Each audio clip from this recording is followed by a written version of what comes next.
So welcome back to with another lecture जो हम अपना VSA का कोर्स कर रहे हैं। उसका आज है लेक्चर नंबर 8। तो ये वही कोर्स है जिसका मेंटोर ऑलमोस्ट 70 to 80,000 तक चार्ज कर रहे हैं और ये आपको बिल्कुल फ्री प्रोवाइड किया जा रहा है ट्रेडवर्क्स पर। सोचो अगर आप मार्केट के अंदर छुपे हुए बिग प्लेयर्स के सिग्नल पर ट्रेड करो, वो भी बिना किसी फैंसी इंडिकेटर के, सिर्फ वॉल्यूम और कैंडल से। वॉल्यूम स्प्रेड एनालिसिस यानी VSA एक ऐसी टेक्निक है जो आपको मार्केट के इनसाइड गेम का हिस्सा बना सकती है, जहां आप समझ पाते हैं कि स्मार्ट मनी क्या कर रहा है और आप उनके साथ ट्रेड ले सकते हो, उनके अगेंस्ट नहीं। उनके अगर साथ आप ट्रेंड में बैठ गए तो सोचो आपको कितना बड़ा प्रॉफिट होगा। अगर उनके अगेंस्ट बैठ गए, चाहे आपका जितना बड़ा अकाउंट होगा वो आपका वॉश हो जाएगा।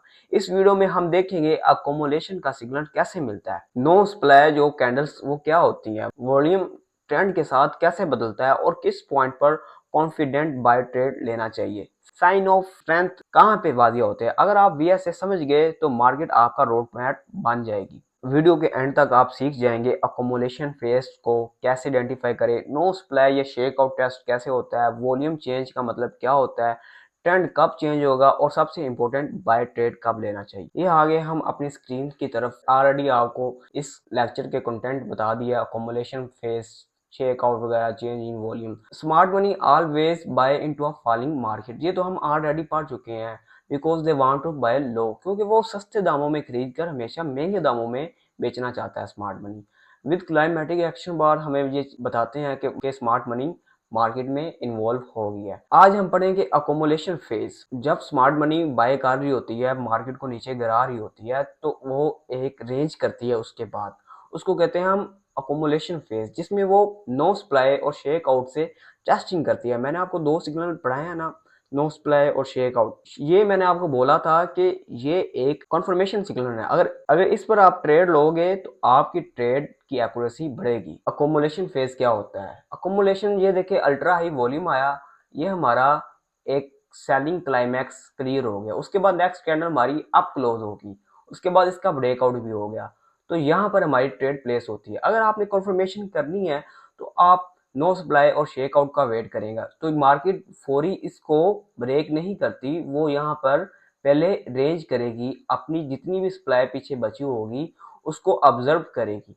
लाइक दैट, ये देखिए कि मार्केट ने कितनी बड़ी रेंज की और उसके बाद उसने एक ब्रेकआउट दिया, तो हमारी ट्रेड कंफर्म हुई। सेम इसी तरह मार्केट ने इतनी बड़ी रेंज की और फाइनली उसने यहाँ पर फेक ब्रेकआउट किया। फेक ब्रेकआउट हमेशा लो वॉल्यूम के साथ होता है, तो वो हमें समझना चाहिए कि फेक ब्रेकआउट हमेशा लो वॉल्यूम से होता है। और ये उनका ये ब्रेकआउट है, ये रिलेटिव हाई वॉल्यूम था, वॉल्यूम बढ़ रहा था, ये हमारा ब्रेकआउट बिल्कुल ओरिजिनल ब्रेकआउट था। ये देखिए मार्केट ने नेक्स्ट कैंडल अप क्लोज कर दी, तो हमारी ट्रेड यहाँ पे भी होती है, बन जाती है। लेकिन हमने एक सेफ ट्रेड करनी है, तो हम सेलिंग क्लाइमैक्स ब्रेकआउट का वेट करेंगे और उसके अंदर जो रेंज होगी उसे हम अकोमोलेशन कहेंगे। हम नेक्स्ट नो सप्लाई या शेकआउट का वेट करेंगे।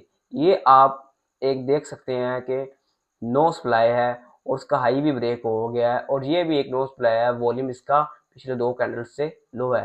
अकोमोलेशन फेज मेनली यही फेज होता है जो आप देख रहे हैं, मार्केट इसके अंदर रेंज करती है, फौरी इसको ब्रेकआउट नहीं करती।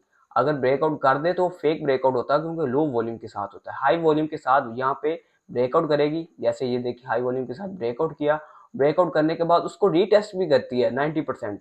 ये आपकी प्रैक्टिस पर है, आप इसको कैसे ऑब्जर्व करते हैं, आप इसको कैसे कंज्यूम करते हैं और कितनी बैक टेस्टिंग करते हैं, ये सब आपकी प्रैक्टिस पे डिपेंड करता है। मैं आपको फिर एग्जांपल्स दिखा दूं, ये एग्जांपल और आ गई, क्लाइमेटिक एक्शन आया, नेक्स्ट कैंडल अप क्लोज होगी, उसके बाद हमने इसका ब्रेकआउट का वेट किया और हमारी यहाँ पे एंट्री बनती है। ये देखिए यहाँ पर हमारा SL हिट हुआ है। क्यों हुआ है? क्योंकि हमने अग्रेसिव एंट्री ली थी। लेकिन इतना मसला भी नहीं है, लेकिन आप अगर सेफ एंट्री करें तो जहां से वॉल्यूम सेलिंग क्लाइमैक्स स्टार्ट हुआ था, जहां पे वॉल्यूम हाई आना स्टार्ट हुआ था, उसके ब्रेकआउट का वेट करें। और उसके बाद जैसे ये एक शेक आउट है बहुत अग्रेसिव, या फिर ये नीचे भी उसने शेक आउट दिया हुआ है एक, उसके बाद नो सप्लाई, इसका वेट करें तो आपकी कंफर्मेशन और ज्यादा हाई हो जाएगी। अल्ट्रा हाई वॉल्यूम आया, नेक्स्ट कैंडल अप क्लोज हुई, फौरी उसने ब्रेकआउट तो कर दिया, लेकिन हम यहाँ पे अल्ट्रा हाई वॉल्यूम आया है, वो हमारा मेन पॉइंट होगा अकोमोलेशन का, ये सारी अकोमोलेशन है। जब तक इसका ब्रेकआउट नहीं होता हाई वॉल्यूम के साथ हम ट्रेड प्लेस नहीं करेंगे अगर हमने सेफ एंट्री करनी है और अग्रेसिव एंट्री से बचना है। ये आपकी टोटली बैक टेस्टिंग पे होगा। यहाँ इस कैंडल पे अल्ट्रा हाई वॉल्यूम आया था तो इसका ब्रेकआउट हुआ है यहाँ पर इसने एक शेकआउट भी दिया है और अंदर कितनी सारी नो सप्लाई भी दी है। और नो सप्लाई का मैंने आपको बताया है कि उसका हाई ब्रेक होना कंपल्सरी है। सेम इसी तरह अल्ट्रा हाई वॉल्यूम आया, ये कितना बड़ा उसने एक शेक आउट दे दिया और कितनी बड़ी रेंज हुई है इसी के अंदर। और जैसे शेक आउट का हाई ब्रेक हुआ है, जैसे ही शेक आउट का हाई ब्रेक हुआ है तो हमारी ट्रेड प्लेस होगी। ये सारा आपकी प्रैक्टिस पे डिपेंड करता है कि शेक आउट पे आपने ट्रेड करनी है, क्लाइमेटिक एक्शन बार पे करनी है, उसके बाद अपनी ट्रिगर्स लाइन के ब्रेकआउट पे करनी है। ये टोटली आप पे डिपेंड करता है, आप इसको कितना प्रैक्टिस करते हैं। मेन जो कंसेप्ट है वो हमेशा डाउन कैंडल पे बाय करती है और नेक्स्ट कैंडल अप क्लोज हो जाए और उसके बाद आप अपनी कंफर्मेशन का वेट करें, शेक आउट का, उसके बाद नो सप्लाई का, उसके बाद बॉटम रिवर्सल, उसके बाद अकोमोलेशन फेस के ब्रेकआउट का वेट करें। ये आपकी कंफर्मेशन हैं और इसने आपने इसको ऐड करते जाना है अपनी कंफर्मेशन में अपने एंट्री पॉइंट को और ज़्यादा शार्प बनाने के लिए। तो गाइज ये था अकोमोलेशन का एक छोटा सा लेक्चर। सेलिंग क्लाइमैक्स स्टार्ट होता है और नेक्स्ट कैंडल अप क्लोज होती है तो अकोमोलेशन फेज स्टार्ट होता है।